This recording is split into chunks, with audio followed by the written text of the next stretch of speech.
कांग्रेसी तो बब्बर शेर डरता नहीं है, हर आदमी रोहन गुप्ता नहीं होता है। खैर वरना तो रोहन गुप्ता लोकसभा में होता है। सुन लो, अरे कमेंट किया है, आगे भी करेंगे। सुन लो, आप अपनी चरण चुंबकता कीजिए, दरबारियों की गुलामी कीजिए और देश के साथ गद्दारी कीजिए, यही कांग्रेस पार्टी बन चुका है। चमचा गिरी आप करिए, मैं चमचा बनने नहीं आया, देश ने मुझे दिया है, मेरी जिम्मेदारी देश में वापस खिसियानी बिल्ली खंबान नीचे। सरदार को इतने साल याद नहीं किया, भारत रत्न नहीं दिया और गुजरात में सरदार की बात करते शर्म नहीं आती? मुझसे बातें करें, भाषणबाजी से सत्ता होती तो सारे राज्यों में आपकी सरकार होती। माना जी मैं इनको याद दिलाना चाहूंगा तो करते रहेंगे, कभी आम आदमी पार्टी के साथ जाएंगे, कभी खिलाफ जाएंगे, कभी कंधे में हाथ रख के बात करेंगे, कभी गालियां देंगे। किस प्रकार की दरबारी है सबकी, जो उनकी जो मर्यादा है समय मर्यादा 5 साल से ऊपर है, आप कौन से मुंह से जनता के बीच में जाएंगे? तो मैं ये कांग्रेस की बात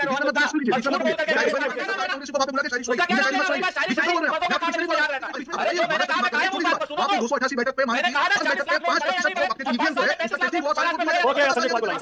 जय श्री राम दोस्तों, कैसे आप? आई होप सारे स्वस्थ होंगे और मस्त होंगे। तो आज का वीडियो काफी जबरदस्त होने वाला है, वीडियो पूरा बने रहना क्योंकि आज के वीडियो में आज की डिबेट न्यूज 24 पर हो रही है और डिबेट हो रही थी कांग्रेस के गुजरात में हो रहे पार्टी अधिवेशन को लेकर। कांग्रेस 2027 में होने वाले चुनाव की तैयारी अभी से ही करने लग गई है। इसी को लेकर मानक गुप्ता ने कांग्रेस के प्रवक्ता सुरेंद्र राजपूत से सवाल पूछा, पर आजकल कांग्रेस प्रवक्ताओं में एक बेचैनी सी देखने को मिल रही है।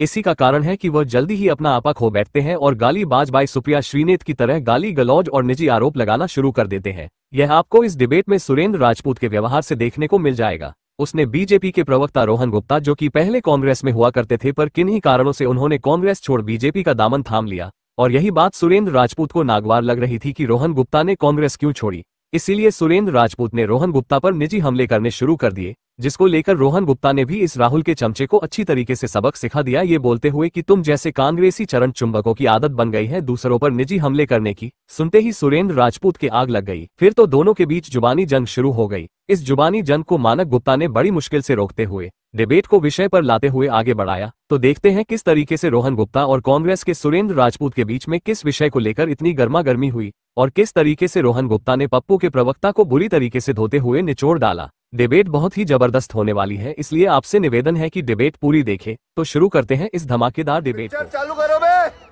सुरेंद्र राजपूत, आप ही बताइए भाई, थोड़ा सा रोशनी डालिए।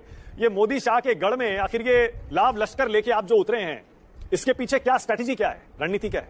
आपका टारगेट बीजेपी की जड़ों पर हमला करना है, क्योंकि गुजरात मॉडल पूरे देश में लेकर मोदी जी घूमे और उसी के जरिए केंद्र में आए थे। जी गुजरात मॉडल का जो मोदी जी लेकर के आए थे उसका भंडा फूट चुका है। सड़क में गड्ढे या गड्ढों में सड़कें, ये नहीं पता। मोरबी जैसी घटनाएं लगातार होती हैं। यहां पर हुश ट्रेजेडीज जो है, नकली शराब पीने वालों की जो मौतें होती हैं। उसके बाद मैं आपको बताता हूं गुजरात को पूरी तरीके से, जिस तरीके से इन्होंने पुलिस स्टेट में कन्वर्ट कर दिया है। कांग्रेसियों को डरा करके रखने की जो कोशिश की जाती है, कांग्रेसी तो बब्बर शेर है, डरता नहीं है, हर आदमी रोहन गुप्ता नहीं होता है। खैर वरना तो रोहन गुप्ता लोकसभा में होते। अरे आप रोहन के पीछे क्यों पड़ गए? चीज को बता रहे हैं यहाँ पर जिस, देखिए मानक जी, मैंने अरे रोहन भाई गुजराती से है ना, काहे आ गए यहाँ पर? कमेंट की मैं कभी नहीं करता हूं, पर सुरेंद्र राजपूत सुन लो। अरे व्यक्तिगत कमेंट किया है रोहन भाई, आगे भी करेंगे आप, चिंता मत करो। सुन लो, बहुत बोल लिया आपने। रोहन गुप्ता की बारी है, चलने बोलने दीजिए। अब रोहन गुप्ता की बारी है। अरे काहे छोड़ दी पार्टी आपने? 3 बार सुरेंद्र भाई, रोहन गुप्ता को बोलने दीजिए, उसके बाद एक वन बाय वन एक रोहन गुप्ता बोलिए, बात बोलिए। सुन लीजिए, बीच में मत बोलिए। मुझे आपके सर्टिफिकेट की जरूरत नहीं है।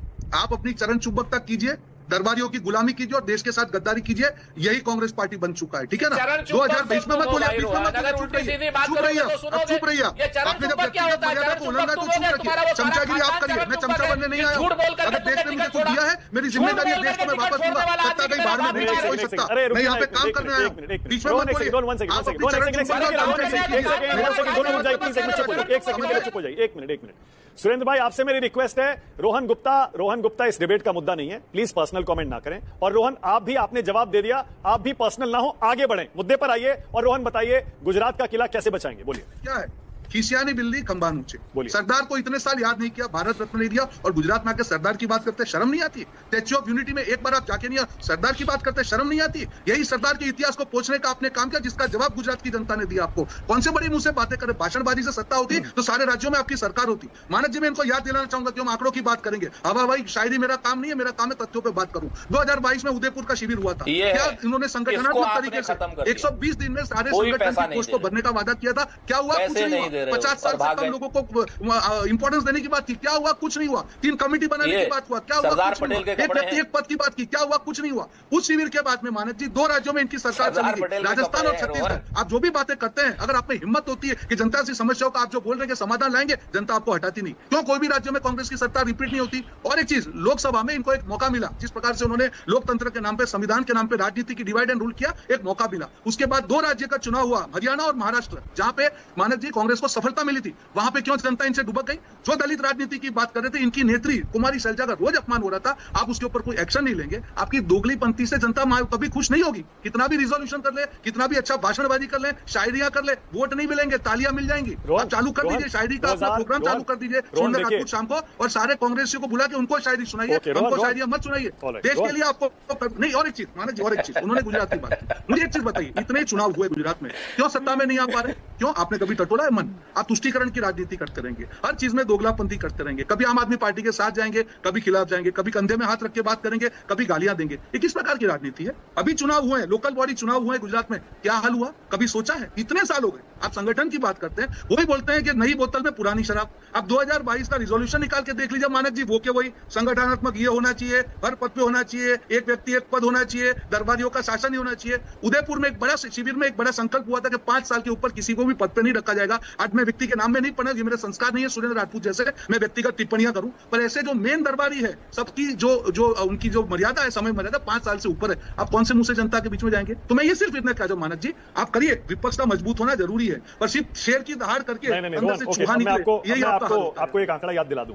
2017 में जब विधानसभा चुनाव हुए थे गुजरात में, तब आप शायद कांग्रेस पार्टी में थे, और मुझे याद है तब बीजेपी को 99 सीटें मिली थी 2017 के चुनाव में, रोहन 99 182 में से, और बड़ी मुश्किल से जान बचा पाई थी बीजेपी, बड़ी मुश्किल से।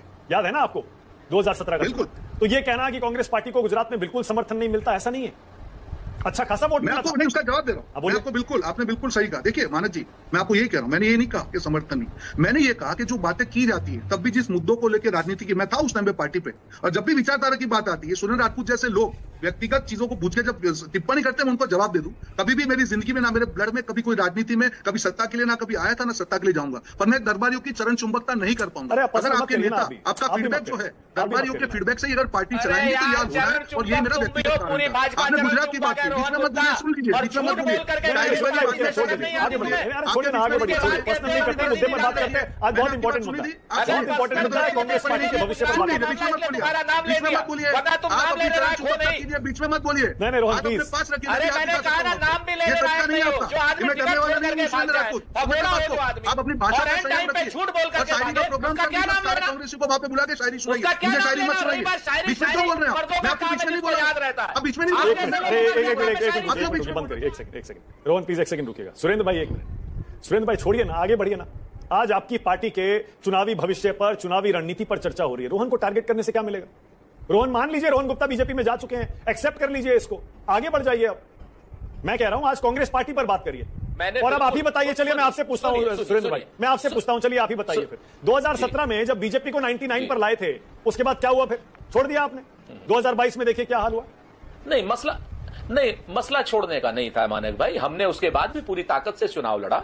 जनता ने हमें नहीं चुना, उसके पीछे तमाम ऐसे कारण दिखाई देते हैं। अब तो वो कारण स्पष्ट रूप से सामने आ रहे हैं। आपने ये भी देखा होगा कि किस तरीके से भारतीय जनता पार्टी इलेक्ट्रॉनिक बेईमानी करती है। 40-40 लाख वोट 4 महीने में महाराष्ट्र में बढ़ा देती है, जबकि 5 साल में 35 लाख वोट बढ़ती है। दिल्ली में लाखों वोट बढ़ा देती है, हरियाणा में लाखों वोट बढ़ा देती है। जिस तरीके की जो भारतीय जनता पार्टी बेईमानी कर रही है, जिस तरीके से लोकतंत्र का अपहरण कर रही है, ये आपके सामने आज नहीं तो कल आएगा। और उस वक्त आप कहेंगे कि हां, कांग्रेस पार्टी चुनाव जीत सकती थी, लेकिन कांग्रेस चूंकि ईमानदारी से चुनाव लड़ती थी और भारतीय जनता पार्टी ने कथित रूप से ये बेईमानियां की हैं, तो आज अब इनकी बेईमानियां पकड़ी गई हैं। आने वाले चुनाव में आप देखिए। रोहन गुप्ता छोटा सा जवाब, फिर आगे जा रहा हूं। रोहन बोलिए, आपकी बारी। छोटा सा जवाब जी, खुशी की बात है, वो बोलते हैं ना कि नई बोतल में पुरानी शराब। आधा ईवीएम पे, अरे भैया ईवीएम पे ठुकरा छोड़ना तो छोड़ दीजिए ना, एनजीओ चालू कर दीजिए ना। अरे कौन ईवीएम पे आया भाई? अरे हरियाणा में हमारी सरकार रोज आपको बता रही है। अरे कौन आया ईवीएम पर? महाराष्ट्र हमारे जो फ्लोटिंग वोट है 40-40 लाख वोट 5 साल में झारखंड में ईवीएम नहीं आता, दूसरे स्टेट में भेज रहे हो। बंद करिए,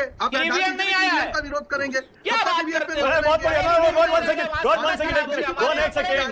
एक मिनट रोहन रुक जाइए प्लीज। रोहन एक सेकंड रुकिए प्लीज, एक सेकंड रुकिए। नहीं सुरेंद्र राजपूत कह रहे हैं वो ईवीएम पर सवाल नहीं उठा रहे हैं। प्लीज आप ईवीएम मत करिए, वो कुछ और बात ईवीएम पे नहीं है, फ्लोटिंग वोट पे इलेक्ट्रल प्रोसेस की थोड़ा पढ़ लिख करके आया करो। रोहन गुप्ता, संगत खराब इतनी हो गई, पढ़ना लिखना भी छोड़ दिया और सुनना भी छोड़ दिया। इतने वोटर बढ़ गए, कम से कम 10 डिबेट हुई। आप बताइए, महाराष्ट्र की बात करें, छोटी सी बात, वहां पे 288 बैठक पे माने की हर बैठक पे 5% आपके जो ईवीएम जो है उसका टेस्टिंग हुआ, सारे वोट मिले। ओके, अब संजय कुमार को लाइए, संजय कुमार को लाइए। आई होप कि आपको वीडियो पसंद आएगा। वीडियो पसंद आए तो लाइक कीजिए, शेयर कीजिए और चैनल पर नए हैं तो सब्सक्राइब कीजिए। मिलता हूं फिर किसी नई डिबेट के साथ, तब तक जय श्री राम।